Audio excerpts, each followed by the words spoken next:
আমি তো মুক্তিযুদ্ধ দেখি নাই, আন্দোলন দেখছি। আন্দোলন চালিয়ে গেলে অবশ্যই এটার তো সব কিছু শেষ আছে, এটারও শেষ হবে। আমি চলে এসেছি বিকজ অফ আমার দেশকে আমি ভালোবাসি, আমার দেশের মানুষকে আমার ভালো লাগে। দেশের একটা পাতাও আমার নড়লে সেটার জন্য আমার বুক কাঁদে।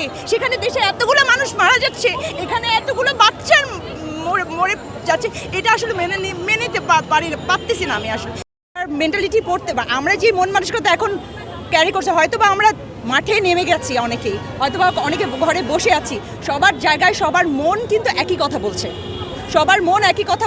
সবাই প্রতিবাদী, সবাই সবার জায়গা থেকে প্রতিবাদের কথা বলছে। এবং হয়তো বা কেউ দোয়াতে, কেউ হয়তো বা ফেসবুকে শেয়ারিংয়ের মাধ্যমে, হয়তো বা সোশ্যাল মিডিয়ামের মাধ্যমে, যে কোনোভাবেই হোক কেউ না কেউ তার জায়গায়। আমি একজন আর্টিস্ট, আমি আমার আর্টের মাধ্যমে, হয়তো আমি ভালো বলতে পারি না, কিন্তু আমি আমার আর্টের মাধ্যমে দেখাতে চেয়েছি যে আমার প্রতিবাদটাকে দেখাতে চেয়েছি। এই সংকট আমি জানি না কিভাবে কাটবে। আমি তো মুক্তিযুদ্ধ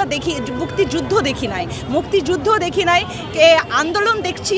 আন্দোলন চালিয়ে গেলে অবশ্যই এটার তো সব কিছু শেষ আছে, এটারও শেষ হবে এবং জয়ের সাথেই হবে ইনশাল্লাহ। আমি আন্দোলনের সাথে আরও 2 দিন আগে থেকেই মেন্টালি জড়িত এবং আজকেও আমি জড়িত এবং থাকবো, শেষ পর্যন্ত থাকবো যতদিন। আন্দোলনের জন্য আমি বাইরের দেশ থেকে এসেছি 6 মাস আগে। হ্যাঁ, আমরা মানে সেটাই।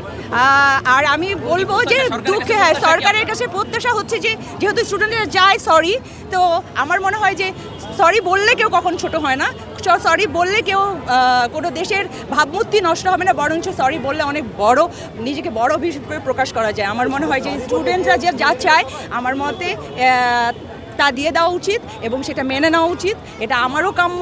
প্রত্যেকটা ঘরে প্রত্যেকটা মানুষের মন থেকে, আমরা হয়তো বা কেউ মুখে বলতে পারে না, কেউ হয়তো বা মুখে বলে। এটাই আমি আমার জায়গা থেকে আমি জানি না তার পদত্যাগ কিনা, হয়তো বা এক একজনের মন মানসিকতা কী।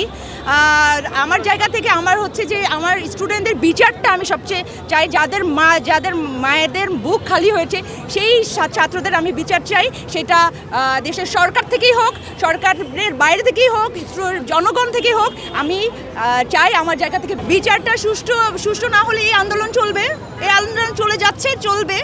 এই আন্দোলন তো 2 সপ্তাহ ধরে চলছে, থামছে না, তো এটা আরও বড় হবে। আমি খুনিদের ফাঁসি চেয়েছি। আমি হচ্ছি শোক দিবস না, দ্রোহতা না, এটাকে রাষ্ট্রীয় শোক দিবস বলা যাবে না, এটা হচ্ছে দ্রোহ। তো এগুলোই লিখেছি। খুনিদের ফাঁসিটাই আমার কাছে মেইন মুখ্য ছিল এবং খুনিদের ফাঁসি, যারা আরও অনেক কিছু যেগুলো আমার মনে হয় যে অনেক কিছু সবাই জানে, সেগুলো সব কিছুর বিচার, যেই বিচারগুলো আমাদের ছাত্র সমাজ চায়, শুরু থেকে চেয়ে আসছে, এইটাই আমি চাই। না, আমি এখন বাংলাদেশের মানুষ ভাই, বাংলাদেশকে ভালোবাসি। দেশ জামাইয়ের মানে আমার হাজব্যান্ডের চাকরি সুবাদে, আমার হাজব্যান্ড দেশের বাইরে চাকরি করে এবং হচ্ছে যে এখানে দেশের সেও একজন কর্মকর্তা এবং সে প্রচুর সেখানে ডলার ইনকাম করে, দেশকে ট্যাক্স দেয় এবং সেও এখানে দেশের জন্য অনেক কিছু করে। তো আমি চলে এসেছি বিকজ অফ আমার দেশকে আমি ভালোবাসি, আমার দেশের মানুষকে আমার ভালো লাগে।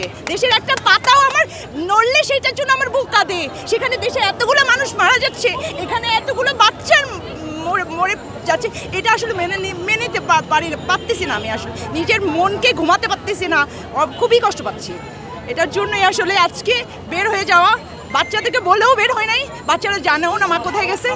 তবে আমি চাই এটার একটা সুষ্ঠু বিচার এবং সবাইকে আমি চাই, প্রত্যেকটা মা, আমি মা যখন নামবো তখন আমার সন্তানেরা সাহস পাবে, তাই না? তো আমার মনে হয় প্রত্যেকটা মা, প্রত্যেকটা বাবা, প্রত্যেকটা ভাই বোন সবার জায়গা থেকে সাহসী হওয়া উচিত। আমরা তো জনগণ,